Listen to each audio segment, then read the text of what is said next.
Então hoje, dia 11 de julho, segunda-feira, na sequência do estudo sobre reencarnação, dos 15 princípios fundamentais do Espiritismo, onde nós vimos na semana passada essa lógica da reencarnação, a nossa conversa foi muito em cima disso, um olhar mais filosófico sobre ela, e tomando como referência o Pai, o Criador, Deus, para que a gente pudesse melhor estabelecer um perfil melhor desse Deus para nós, mais justo, mais bondoso, e não esse complexo de incongruências que anda sustentando a nossa fé. Por isso a nossa fé oscila tanto. E hoje nós estamos estudamos no primeiro momento dessa nossa segunda-feira de hoje, dia 11 de julho, abordamos com o propósito de identificar a reencarnação nas passagens bíblicas. Nós estudamos o primeiro mandamento no vídeo anterior, e estudamos duas passagens, uma de Jeremias e uma de Ezequiel, onde nos falam da preexistência deles, se anunciando como profetas, e da preexistência deles. Agora nós queríamos focar numa passagem do Novo Testamento, que tem várias, mas nós queríamos pegar hoje, para estudo, uma que está no capítulo 3 do Evangelho de João, que é o diálogo de Jesus com Nicodemos. Que a gente precisa de pegar essa passagem para a gente ver como é que Jesus está falando para nós de reencarnação, desde que a gente tenha um pouco mais de olhos de ver. Quem tem olhos, que veja. Quem tem ouvidos, que ouça. Jesus, sempre que ele está anunciando uma lei nova, ele utiliza essa expressão. Outra expressão que ele utiliza, que aparece muito no Evangelho, quando ele está anunciando lei nova, é: em verdade vos digo. Ele anuncia a lei nova. Então, aqui, nessa passagem de Jesus com Nicodemos, está no capítulo 3 do Evangelho de João, e começa assim, vamos ler toda também. Havia entre os fariseus um homem chamado Nicodemos. Só que ele não era um homem comum, ele era príncipe dos judeus. Ele era um doutor da lei. Príncipe dos judeus. Este foi ter de noite com Jesus. Por que de noite? Para ninguém ver, e também na noite da própria escuridão, da própria ignorância. Nós buscamos Jesus sempre de noite, buscamos na ignorância. E Nicodemos não foi diferente. Então foi ter de noite com Jesus e disse-lhe: Rabi, ou mestre, bem sabemos que és mestre, vindo de Deus. Por quê? Porque ninguém pode fazer estes sinais que tu fazes se Deus não for com ele. O que ele está falando? Evolução. Eu vim te procurar porque eu sei que você é muito grande. Porque ninguém pode fazer isso se não for das partes de Deus. Respeito, reconhecimento por estar diante de um espírito grandão. Do espírito de altíssima evolução, um Cristo. Jesus respondeu e disse-lhe: na verdade te digo, olha a lei nova aí, que aquele que não nascer de novo não pode ver o reino de Deus. Então ele chega, Nicodemos fala que ele está no reino de Deus, porque ele é um espírito de altíssima evolução. Aí Jesus já vem lecionando para Nicodemos, para os Nicodemos. Não é aquele doutor da lei, é esse doutor da lei aqui, que não consegue enxergar o que é óbvio, que tem um intelecto assim fantástico, que tem uma inteligência. E somos nós, gente. Nós já somos muito inteligentes para não enxergar muitas coisas que são estão muito visíveis. Basta que a gente tenha um pouquinho mais de feeling, um pouquinho mais de sensibilidade. Vocês conhecem um quadro, que eu até queria trazer hoje, é uma imagem com um rosto atribuída ao rosto de Cristo. Vocês conhecem essa imagem, esse quadro? Que a gente olha e não vê. Mas aí quando a gente começa a olhar assim com mais atenção, com mais jeito, aí o rosto vai se desenhando no meio daquele emaranhado ali. Eu tenho ele, minha esposa, que era artista plástica, tinha uns quadros maravilhosos, ela pintou esse aí e me deu. A partir do momento em que o nosso cérebro consegue processar e a nossa retina consegue capturar aquela imagem, nós não damos conta de não enxergar mais. Toda hora que a gente olha aquele emaranhado de rabiscos, a gente acha ali o rosto atribuído a Jesus, que é aquele rosto que, segundo o retrato formal dele aí. Jesus respondeu e disse: na verdade, te digo que aquele que não nascer de novo não pode ver o reino de Deus. É um diálogo de Jesus com um doutor da lei. Quem que era o doutor da lei?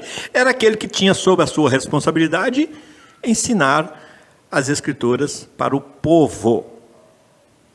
Ele era príncipe dos judeus, ou seja, ele era do Sinédrio, ele era do Supremo Tribunal Federal. Ele estava num posto onde todos os jovens se esforçavam para chegar. Porque ser um doutor da lei, naquela época, era assim a aspiração maior de um jovem. E razão de dedicação de toda uma vida de um jovem. E quando ele conseguia, era uma felicidade geral. Então ele era essa criatura. Ele era um doutor da lei. Disse-lhe Nicodemos: como pode um homem nascer sendo velho? Como pode um homem nascer sendo velho? Por que ele perguntou isso? Ele não entendeu nada assim. Ele falou, Jesus falou, na verdade, vos digo que para atingir o reino, alcançar o reino de Deus, o reino dos céus, é necessário nascer de novo. O que ele está falando? Isso aqui. Quantas vezes nós vamos nascer e renascer? Tantas quantas forem necessárias. Por quê? O que é atingir o reino dos céus? Atingir um patamar de evolução tal que a gente esteja em paz consigo, que a gente atinja uma evolução mais significativa, evolução espiritual, e, consequentemente, uma melhor qualidade de vida espiritual. E, muitas vezes, numa encarnação só, não é possível realizar isso. Porque a criatura já chega aqui completamente discriminada por Deus, se a gente for analisar nessa forma, porque ela chegou já totalmente discriminada. É um espírito que veio para cá para poder estagiar na matéria e chegou aqui cega, surda, muda, paralítica. Como é que ela vai aproveitar essa oportunidade? Se a gente enxergar com esse olhar de não reencarnação. Por isso Jesus fala, é preciso renascer muitas vezes. É preciso nascer de novo, e ir se consertando, nascer. Aí Kardec vem e fala assim, nascer, viver, morrer, renascer de novo, progredir sempre. É isso que Jesus está falando aqui. Disse-lhe Nicodemos: como pode um homem nascer sendo velho? Pode, porventura, tornar a entrar no ventre de sua mãe e nascer? Olha Nicodemos, um doutor da lei. Ou seja, eles ficavam estudando as Escrituras, mas ficavam só na superficialidade. Não conseguiam garimpar ali o espírito da letra. A essência, o espírito da letra. Não conseguiam. Nicodemos, então, compartilhava o pensamento dos pares. Porque se alguém tivesse falado aquilo lá nos estudos, ou trazido aquilo, interpretado dessa forma, isso teria virado norma, isso teria ganhado corpo. Como é que chama no mundo jurídico aí hoje? Isso viraria jurisprudência. Ou seja, era tapamento. É o tapamento que a gente, hoje, mesmo tendo olhos de ver e ouvidos de ouvir, não consegue nem olhar, nem enxergar e nem ouvir. E nem escutar direito. E não consegue enxergar essa reencarnação. Não estou falando de humanidade, gente. Porque a reencarnação dos 15 princípios fundamentais, certamente é o mais polêmico, o mais difícil de ser admitido pelas religiões dogmáticas, pelas religiões conservadoras, pelas religiões tradicionalistas.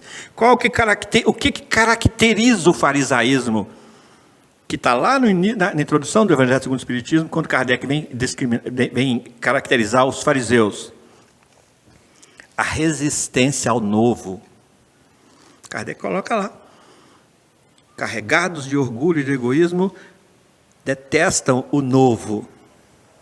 Precisa de ficar ali no tradicional. É a sogra. Eu não vim trazer paz à terra, eu vim trazer foi a espada. Eu vim colocar em dissensão o pai contra o filho, racionalmente, a mãe contra a filha, sentimentalmente, a sogra contra a nora, o novo contra o velho. É a sogra. E a sogra mora dentro de nós. É o conservadorismo, é mais cômodo para mim, porque se eu admitir a reencarnação hoje, não tendo admitido ainda, eu vou ter que rever um monte de outros conceitos dentro dos pilares que sustentam a minha fé. Então não deixa assim, não mexe não. É isso que vem acontecendo. Mas enquanto não mexe, a gente fica também tateando a verdade. Preso a dogmas, preso a cultos externos, cultos exteriores, preso a uma infinidade de conceitos e preconceitos que as religiões plantaram no nosso entendimento e nas nossas mentes. Que nós precisamos de... Não estamos falando aqui de espiritismo como dono do conhecimento da reencarnação, não, gente. O espiritismo só acolhe a reencarnação como verdade. Mas a reencarnação, ela é um ensinamento de sempre. Se a gente entrar na internet e procurar e buscar lá o Concílio de Constantinopla, nós vamos ver que em 553, no Concílio de Constantinopla, foi estabelecido que a reencarnação não poderia mais ser ensinada nas religiões romanas. Está lá, entra na internet, Concílio de Constantinopla, o que vai falar lá? E reencarnação, chama assim, Concílio de Constantinopla e reencarnação, Concílio de Nicéia e reencarnação, Concílio de Constantinopla e pré-existência, imortalidade da alma. Eles vai trazer para a gente tudo, estrinchadinho. Ali houve uma quebra de ciclo, mas isso para o Ocidente. O Oriente continuou com o entendimento da reencarnação. Por quê? Porque o clero se fundiu ao poder.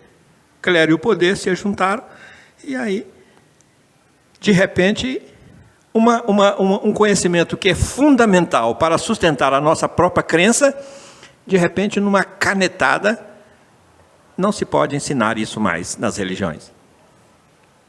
Isso vai passando, de geração em geração, isso vai sendo amortecido, até chegar nos dias de hoje, onde chega para nós o primeiro mandamento, amar a Deus sobre todas as coisas. É o que chega para nós, nos catecismos das religiões, nas evangelizações infantis da despreparação do evangelizador despreparado. É preciso que a gente atente para isso. Porque muitos de nós também somos falsos profetas e falsos cristos, quando propagamos ideias que não têm fundamentação, nem religiosa, nem científica, que fazem parte só das nossas crenças. Reproduzimos e repetimos porque ouvimos falar. Como é que pode isso? Pode o homem nascer de novo, sendo velho? Por acaso vai entrar de novo no ventre da mãe? É a mesma coisa que a gente acreditar em ressuscitação, ressurreição de corpos. Aquilo que o profeta falou para nós aqui, dos corpos, dos ossos se ajuntando, aquilo é utilizado, aquela passagem é utilizada, inclusive, para sustentar a ressurreição de corpos no dia do juízo final. Só que ali não estava falando de nada de juízo final. É um arranjo. Tinha espírito? Não tinha espírito. Jesus respondeu, olha de novo, quando ele fala isso de entrar no ventre da mãe e nascer de novo, aí ele fala assim, na verdade te digo, que aquele que não nascer da água e do Espírito, não pode entrar no reino de Deus. O que é nascer da água mesmo? É mergulhar num ventre, dentro de um líquido amniótico, né? Amniótico. Entrar, ficar mergulhado ali 9 meses, recebendo toda aquela alimentação, toda aquela formatação, reformatação, readequação para uma nova experiência. Aonde? Para nós aqui no planeta Terra, qual que é a proporção de água no planeta? Matéria? 2/3. Aquele que não nascer da água e do Espírito não pode entrar no reino de Deus. Aí vem Emmanuel e fala para nós assim, a reencarnação poderia ser considerada como sendo um perdão divino, se é que Deus pudesse perdoar. O que é esse se é que Deus pudesse perdoar? Está jogando a bola para nós. O que é perdão para você? O que é perdão divino para você? É essa gratuidade, é essa graça? Ou você vai ignorar a lei de causa e efeito e todas as leis divinas, simplesmente para sustentar um desejo ou uma ilusão sua? Porque Deus é muito bom, mas Ele é justo. Mas Ele é muito justo, mas Ele é bom. Quem foi que cometeu iniquidade? O pai. Quem que é o pai? Eu. Quem vai responder pela iniquidade? O filho. Quem que é o filho? Eu também. Então, qual que é a expressão do perdão divino, segundo Emmanuel? A oportunidade reencarnatória. A reencarnação poderia ser considerada como sendo o perdão divino, se é que Deus pudesse perdoar. E aquele que não nascer da água e do Espírito. Olha Ezequiel de novo lá, ó. Os ossos se ajuntando, chamam o Espírito para animar esse corpo. Para quê? Para que ele vá nascer da água e do Espírito. O que é nascer do Espírito? Reformar-se, renascer, nascer de novo da água e do Espírito. O que é isso? Se melhorar sempre. Espírito evolui, corpos morrem. Espírito continua vivo, é imortal e crescendo, evolui. É isso que ele está falando aqui. Para que a gente atinja patamares de aperfeiçoamento mais significativos, que reflita em nós como qualidade de vida espiritual, chamado Reino dos Céus, é preciso que a gente se exercite muitas vezes, em muitas encarnações, para que o nosso espírito atinja essas qualidades, desenvolva essas habilidades, porque isso é conquista pessoal, individual. Não é dado. É dado todo o recurso, todo o provimento. Deus é o provedor de absolutamente tudo em nossas vidas. Mas quem utiliza esse provimento somos nós. É preciso entender isso. E para isso nós precisamos de oportunidade, chamada reencarnação. Está clareando aí, gente? Aí que ele vem falar. Olha, o que é nascido da carne, é carne. E o que é nascido do Espírito, é Espírito. Ué, mas Espírito então nasce todo dia? Esse nascido aqui, é preciso que a gente entenda ele. É preciso nascer de novo, materialmente, e nascer em Espírito também. Nascer da água e nascer do Espírito. Entender o que é isso. Não é só reencarnar, não. Porque de reencarnado nós estamos repetindo e mais repetindo. É preciso que surja algo novo dentro dessa proposta. uma disciplina nova, uma vontade nova, uma força nova, uma vinculação nova, uma parceria nova com um ser maior que nós. Porque a gente tem vindo e essa parceria não tem sido seguida ou estabelecida. Então é preciso, o que é nascido do... Ele está separando exatamente aqui, gente, aquilo que é a Trindade Universal, meu Deus. Ó, Deus, Espírito e matéria. Deus criou o Espírito? Criou. Deus criou a matéria? Criou. Mas e a relação aqui? O que é nascido da matéria é matéria. O que é nascido? O que é surgido? O que é desenvolvido? O que é procriado? O que é produzido na matéria é matéria. O que é produzido no Espírito é Espírito. O que é potencializado aqui, ele está mostrando essa diferença dessa Trindade universal. Porque essa relação aqui, ó, ela é de mão dupla. Espírito e matéria, matéria e espírito. Até aqui Jesus está dando essa lição para nós de inteligência. Onde é que nós estamos? O que nós estamos fazendo aqui? Isso que o Espiritismo vem fazer com a gente. O que é nascido da carne é carne. Não vamos confundir as coisas, não. Matéria é matéria, espírito é espírito. É isso que ele está falando. Não confunda, não. Não faz confusão, não. E a gente às vezes confunde. Acha que os corpos irão ressuscitar. Gente, as moléculas que animavam os corpos dos nossos avós já estão animando outros corpos. As moléculas, os componentes. Já passou por um capim que o boi foi e comeu, e que o outro já foi comer o bife, já comeu uma molécula do seu avô, no bife que ele comeu, ou no peito do frango, no bife de frango.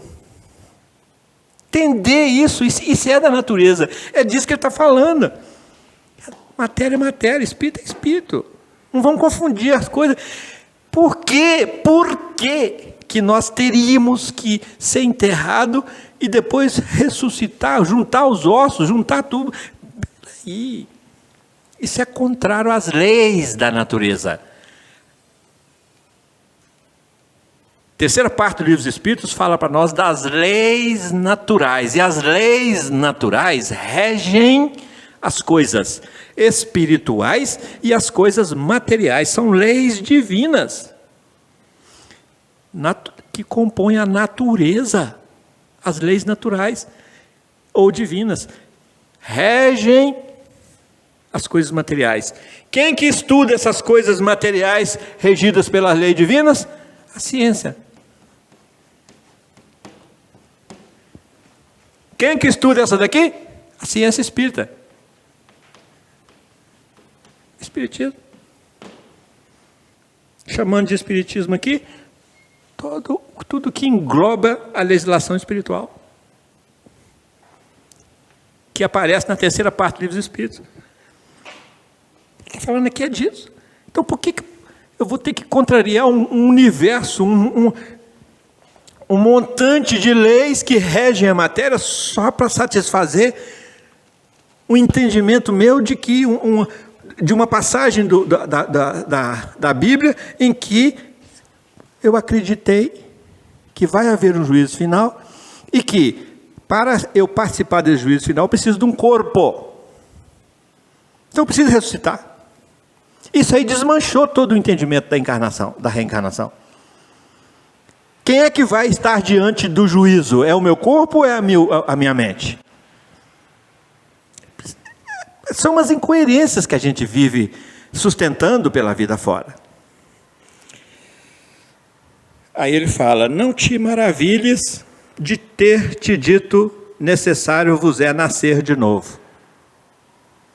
Aí é que ele vem: o vento assopra onde quer, e ouves a sua voz. Quem que é o vento?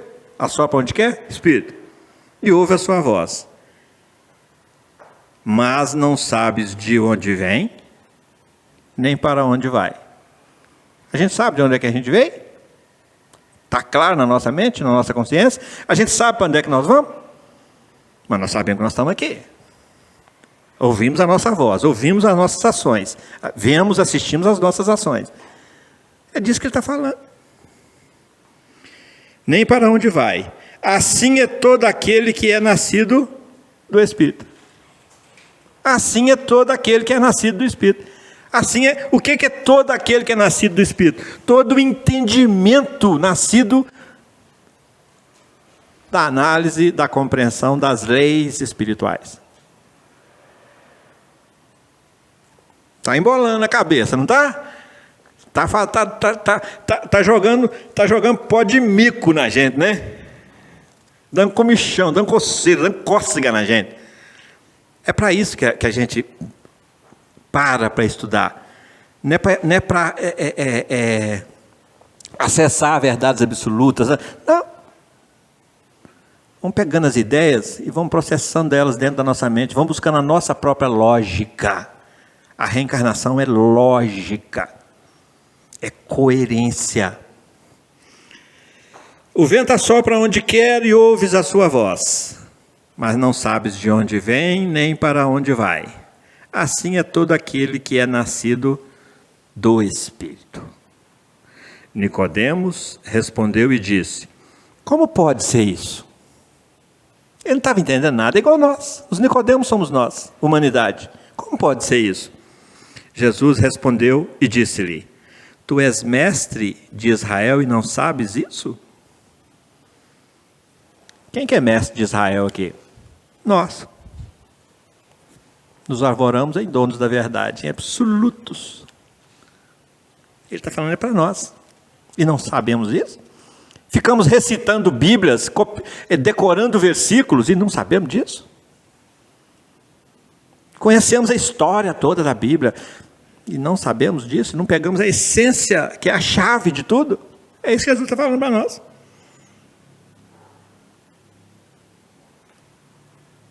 Tu és mestre em Israel e não sabe disso? Olha de novo, olha. Na verdade te digo que nós dizemos o que sabemos. Nós dizemos o que sabemos. Eu sou o caminho, a verdade e a vida. A verdade e a vida.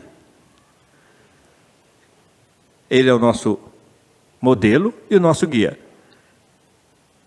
É porque onde nós estamos passando, ele já passou há bilhões de anos atrás.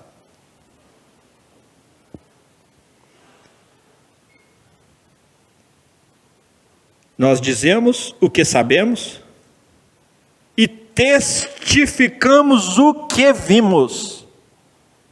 O que é testificar? Dar testemunho do que vimos. O que Jesus veio fazer aqui? Trazer as leis divinas contidas no Evangelho do Pai. Ele mesmo falou: o que vos tenho ensinado não é meu. Aprendi com meu Pai que está no céu e estou trazendo para vocês. Fala no Evangelho lá.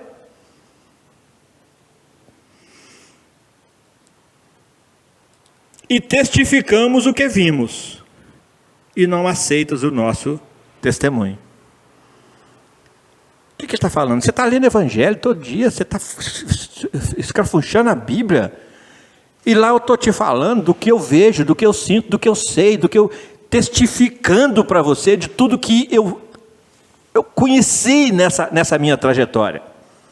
E você está duvidando de mim ainda? Está dando para fazer essa leitura, gente? E ele falando com nós. Porque quem é o Nicodemos? Eu. Que ainda fica relutando, que ainda fica com os fundamentalismos do clero da época, do Sinédrio, que era o órgão máximo legislador de uma sociedade teocrática, que vivia e era governada com base nos ensinamentos de Deus. Então, a Bíblia era a Constituição, a lei era tudo. Era a Constituição, era a religião, era tudo. Se vos falei de coisas terrestres, aí ele fecha. Se vos falei de coisas terrestres, está falando para nós, Nicodemos. Se vos falei de coisas terrestres e não crestes, como crereis se vos falar das celestiais? O que ele está falando? Primeiro vem a primeira revelação, terrestre. Terra a terra. Depois vem Jesus, não falou de amor não, só justiça. Primeiro mandamento fala amor hora nenhuma, fala? Não. Depois vem Jesus, traz para nós uma semente de amor. Mas ele é uma árvore de amor e deixa muitas sementes para nós. Mas ainda em ambiente terrestre, terráqueo. Para os corações e as mentes de Nicodemos, que nós ainda somos, muitos de nós. Aí agora ele vem falar das celestiais. Como? Vamos abrir o livro dos Espíritos, para a gente ver o que é celestial, o que é espiritual. Vamos pegar as obras básicas, todas as 5 obras básicas, para a gente ver o que está dentro das leis divinas ou naturais. É isso que é celestial. É dar esse salto com a gente, porque o Espiritismo chega e tira o véu. Porque a gente conhecia o celestial pelos buraquinhos do véu. O Espiritismo chega e tira o véu, falou, celestial, isso aqui, ó. Ah, mas como é que pode ter vida além da Terra? Pluralidade dos mundos habitados, como é que Deus vai criar outros povos, habitar outros mundos?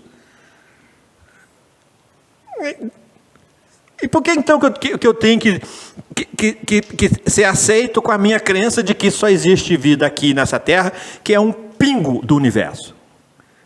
Será que Deus não entende nada de custo-benefício? Para construir esse universo desse tamanho e colocar a vida só nesse pingo? Então são questões de coerência, de lógica. Se te falo das terráqueas, das terrestres, você fica assim. Se eu te falar das celestiais, ele está falando isso há 2000 anos. Só que hoje nós já temos informações e raciocínio e discernimento para compreender, para receber as informações celestiais. Compreendê-las é conosco. Ou não. Para receber. E Jesus nos conhece e sabe da nossa maturidade hoje para receber. Antes era tirar pérolas aos porcos. Agora já jogam as pepitazinhas, umas pérolazinhas para nós. Receber. A cada um será dado de acordo com as suas possibilidades, com as suas necessidades. O que é isso? Parábola dos talentos. Distribuiu o talento às mãos cheias? Não. Para uns foi um tanto, para outros, de acordo com as suas possibilidades, capacidade de administração.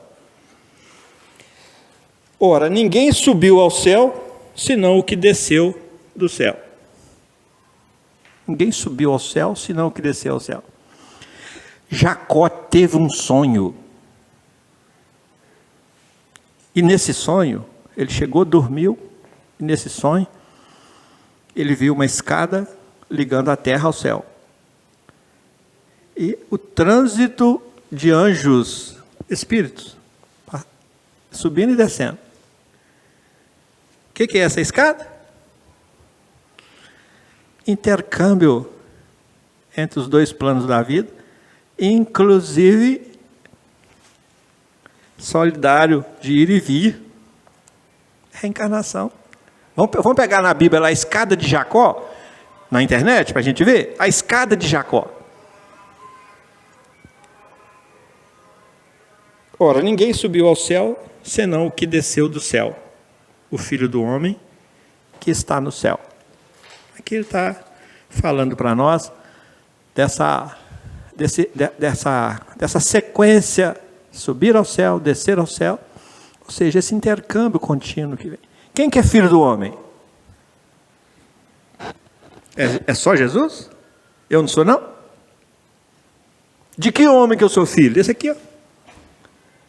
Porque o Filho do Homem... Por quê? Quantas encarnações Jesus teve? Tantas quantas ele precisou para ser um Cristo. Quantas nós já tivemos até agora? Tantas quantas nós necessitamos para chegar nesse nível evolutivo que nós chegamos. Quantas nós ainda vamos ter para chegar no nível do Cristo? Tantas quantas nós necessitarmos. Por quê? Porque as mesmas possibilidades que Deus ofereceu a ele, oferece a cada um de nós. Em termos de oportunidade. Não nos fecha as portas. Agora, ser coerente e obedecer é conosco. Procurar ter olhos de ver e ouvidos de ouvir é conosco. Porque muitas vezes a gente faz vista grossa e ouvidos moucos para as verdades. Simplesmente por causa do nosso próprio fundamentalismo, ou seja, as nossas verdades absolutas que nós trazemos dentro de nós, plantadas pela nossa cultura através dos tempos. E nós temos mais disso dentro de nós do que nós imaginamos. E que muitas vezes funcionam como vendas para os nossos olhos e tampões para os nossos ouvidos.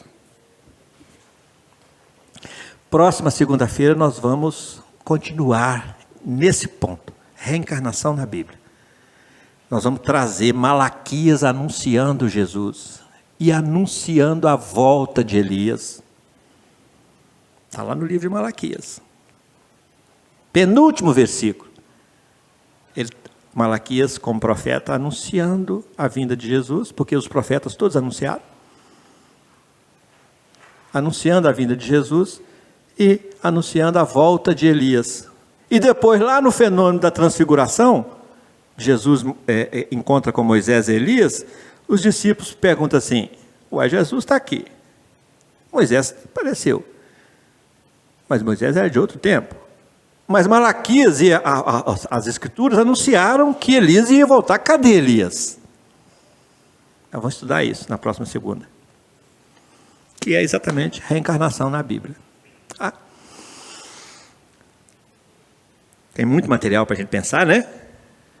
Para a gente pesquisar, para a gente refletir, para a gente maturar aqui dentro da gente, de levar para o travesseiro mesmo, de não deixar perdido, entrar aqui e sair aqui, porque isso já vem acontecendo anteriormente, para a gente ir se convencendo realmente, usando esse poder de convencimento racional, lógico, para que a gente estruture a nossa fé sobre uma rocha mais sólida, a rocha do entendimento, da coerência, da concisão. Né? Nós vamos pedir permissão para encerrarmos por hoje.